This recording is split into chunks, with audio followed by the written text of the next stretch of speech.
collègue. Pour le groupe socialiste et apparenté, M. Philippe Naillet. Merci, Monsieur le Président. Monsieur le Ministre, cette année budgétaire 2020, vous l'avez rappelé, a été particulière, est évidemment particulière. Le groupe socialiste et apparenté salue le rapport de la Cour des comptes qui a formulé 4 recommandations, dont 2 réitérées.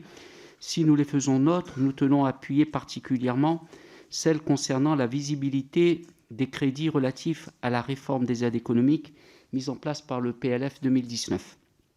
Nous avons voté 2 budgets consécutifs, dont 80% des crédits non répartis ne permettent pas un éclairage pourtant nécessaire au vote des parlementaires.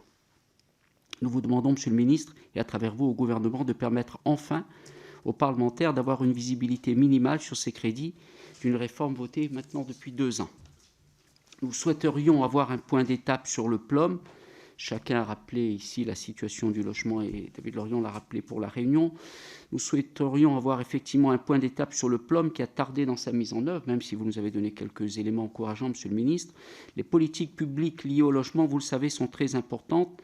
Pourtant, avec des crédits fluctuants, baisse en 2020, hausse pour 2021, ils ne suffiront pas à La Réunion, par exemple, pour rattraper de manière rapide et significative les besoins cruels de logements décents et adaptés à nos familles. Le dernier rapport de la Fondation Abbé Pierre fait état de 100 000 Réunionnais qui sont aujourd'hui en situation de mal logement. Chacun sait bien, sans projet, sans logement, pas de projet de vie.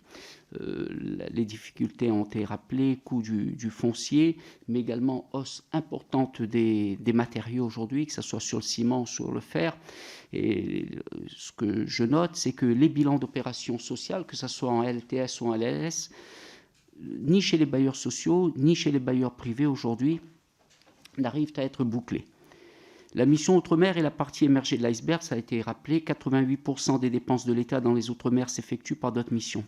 J'attire donc votre attention, Monsieur le Ministre, sur nos demandes récurrentes depuis plusieurs années maintenant sur nos systèmes de santé, à l'image de La Réunion, où en ce moment, vous le savez, on cumule 2 épidémies, dont celle de la dengue maintenant depuis 3 ans. L'adaptation du coefficient géographique, tel que demandé également dans d'autres DROM, est urgente, car les dotations en santé, malgré la loi, sont inférieures à La Réunion par rapport à la moyenne nationale, quand les besoins sont beaucoup plus importants.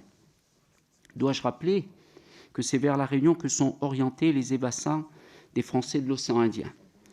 Je pense aussi aux politiques publiques liées à l'enseignement permettant d'éviter les sorties sans diplôme du système scolaire où nos jeunes sont malheureusement 3 fois plus nombreux que la moyenne nationale. Voilà, je ne vais pas être plus long, je crois qu'on a 2 minutes, je les ai dépassées. Vous savez, Monsieur le Ministre, on aurait d'autres thématiques pour aborder, mais le temps qui nous est imparti, il faut le respecter. Merci.